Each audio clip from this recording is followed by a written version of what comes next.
কলকাতা। স্থানীয় সংবাদ পড়ছে ধৃতি সেন শর্মা। এসআইআর প্রক্রিয়ার অগ্রগতি খতিয়ে দেখতে নির্বাচন কমিশনের এক উচ্চ পর্যায়ের প্রতিনিধি দল আজ রাজ্যে আসছে। কমিশনের প্রধান সচিব এস.বি. যোশী ও উপসচিব অভিনব আগরওয়াল শুনানি পর্বের অগ্রগতি খতিয়ে দেখবেন। পাশাপাশি 24শে ডিসেম্বর নজরুল মঞ্চে মাইক্রো অবজারভারদের প্রশিক্ষণ পর্বেও তারা হাজির থাকবেন বলে জানা গেছে। এদিকে ভোটার তালিকায় বিশেষ নিবিড় সংশোধনীর শুনানি পর্বের প্রথম দফায় প্রায় 32 লক্ষ আনম্যাপড ভোটারের শুনানি হবে, যারা 2002 সালে ভোটার তালিকায় নিজের নাম বা সম্পর্কিত কারোর নাম দেখাতে পারেননি। এর মধ্যে 10 লক্ষ আনম্যাপড ভোটারকে ইতিমধ্যেই শুনানির নোটিশ পাঠানো শুরু হয়েছে। আজ থেকে আরও প্রায় 22 লক্ষ ভোটারকে নোটিশ পাঠানো হবে বলে রাজ্যের মুখ্য নির্বাচনী আধিকারিকের দপ্তর সূত্রে জানা গেছে। আগামী 27শে ডিসেম্বর থেকে প্রথম দফায় এদের শুনানি চলবে। বিকশিত ভারতের অধীনে নতুন অধ্যাদেশে কাজের অধিকার বৃদ্ধি করায় সারা দেশের সঙ্গে নদিয়া জেলার মানুষও খুশি। নতুন এই সিদ্ধান্তের ফলে বহু মানুষ আগের তুলনায় বেশি কাজের সুযোগ পাবেন, বৃদ্ধি হবে রোজগার। ষষ্ঠী বিশ্বাস নামে এক সুবিধাভোগী বলেছেন, কাজের দিন বেড়ে 125 হওয়ায় তারা অনেকখানি উপকৃত হবেন। আমরা তো গরিব মানুষ, আমরা সাধারণ শ্রমিক, আমরা মাঠে ঘাটে কাজ করি। মাঠের কাজ তো সবসময় থাকে না। মোদীজি যে আমাদের কাজটা দেবে 125 দিনের, যে রামজি, তাতে আমাদের বিশাল উপকার হবে।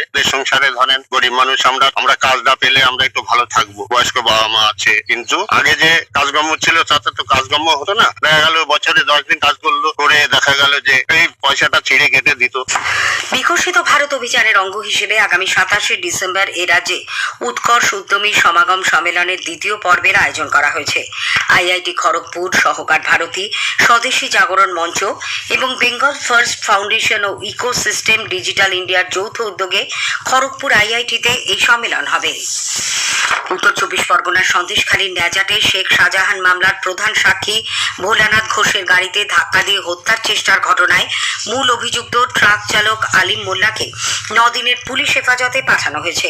তাকে গতকাল বসিরহাট আদালতে তোলা হয়। বসিরহাটের পুলিশ সুপার মেহেদি হোসেন রহমান বলেছেন, ভোলা ঘোষ হত্যার চেষ্টা নিয়ে তদন্ত চলেছে। মূল অভিযুক্তদের সকলকেই গ্রেপ্তার করা হয়েছে বলে গতকাল এক সাংবাদিক সম্মেলনে তিনি জানান। দিকে যাওয়ার একটি ট্রাক একটা মালঞ্চ বাউন্ড স্মল ভেহিকেলকে ধাক্কা মারে, যেটাতে দুজনের মৃত্যু হয় এবং একজন ইনজার্ড হয়। এর পরিপ্রেক্ষিতে নেজাট পিএসএ একটা কেস রেজিস্টার হয়। যিনি ইনজার্ড ছিলেন ভোলানাথ ঘোষ, উনি এটা অ্যালেজ করেন ওনার গাড়িকে ইচ্ছাকৃতভাবে ধাক্কা মারা হয়েছে। যে সিসিটিভিতে আমরা ফুটেজ দেখে পাই যে রাহুল কুদ্দুস তরফদার বলে একজন, উনি মোটরসাইকেল যে স্মল ভেহিকেল ছিল ওকে ফলো করছে। পরে আমরা আইডেন্টিফাই করি, ওনাকে আমরা অ্যারেস্ট করি। মুর্শিদাবাদের শামশেরগঞ্জে সংশোধিত ওয়াকফ আইন বিরোধী আন্দোলনের সময় হিংসার জেরে নিহত বাবা ও ছেলে হরগোবিন্দ দাস ও চন্দন দাসের খুনের ঘটনায় দোষী সাব্যস্ত 13 জনের আজ শাস্তি ঘোষণা করা হবে। জঙ্গিপুর মহকুমা আদালতের অতিরিক্ত জেলা ও দায়রা জজ অমিতাভ মুখোপাধ্যায় ঘটনার প্রায় 8.5 মাসের মাথায় গতকাল এদের দোষী সাব্যস্ত করেন। এই 13 জনই নিহতদের বাড়ির কাছের 2টি গ্রামের বাসিন্দা। ঘটনার পর তারা বাড়ি ছেড়ে পালায়। পরে বিভিন্ন জায়গা থেকে গ্রেপ্তার করা হয় তাদের। উল্লেখ্য, চলতি বছর 9 এপ্রিল থেকে সংশোধিত ওয়াকফ আইন বিরোধী আন্দোলনকে কেন্দ্র করে উত্তাল হয়ে ওঠে জঙ্গিপুর, সুতি ও শামশেরগঞ্জের বিভিন্ন এলাকা। ভাঙচুর, লুটপাট, অগ্নিসংযোগের পাশাপাশি গুলি চালনার ঘটনাও ঘটে। পুড়িয়ে দেওয়া হয় পুলিশের গাড়ি। 12 এপ্রিল শামশেরগঞ্জের জাফরাবাদে বাড়ি থেকে টেনে এনে কুপিয়ে খুন করা হয় হরগোবিন্দ বাবু ও তার ছেলে চন্দনকে। এই খুনের ঘটনার পর গঠন করা হয় বিশেষ তদন্তকারী দল সিট। 55 দিনের মাথায় 6 জুন চার্জশিট দেন সিটের তদন্তকারী আধিকারিক ইন্সপেক্টর প্রসূন কুমার মিত্র। নদিয়ার হাঁসখালিতে নাবালিকার গণধর্ষণ ও জোর করে মৃতদেহ শ্মশানে দাহ করার ঘটনায় স্থানীয় তৃণমূল কংগ্রেস নেতা সমরেন্দ্র গোয়ালি, তার পুত্র ব্রজ সহ দোষী সাব্যস্ত 9 জনের আজ সাজা ঘোষণা করা হবে। রানাঘাটের বিশেষ আদালতের বিচারক সৌমেন গুপ্ত গতকাল এদের গণধর্ষণ, অপরাধের ষড়যন্ত্র, প্রমাণ লোপাট, হুমকি, নাবালিকার ওপর যৌন নির্যাতন এবং ভয় দেখানোর অপরাধে দোষী সাব্যস্ত করেন।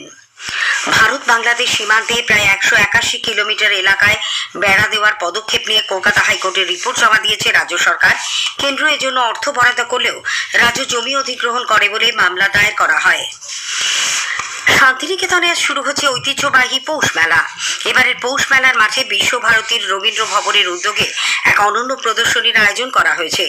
বিশ্বের বিশ্বকবির শীর্ষক ওই প্রদর্শনীতে রবীন্দ্রনাথ ঠাকুর যে 31টির বেশি দেশে ভ্রমণ করেছিলেন সেই সফরের 60টিরও বেশি ছবি স্থান পাচ্ছে। স্থানীয় সংবাদ শেষ হলো, পরের খবর বেলা 12:30টায়।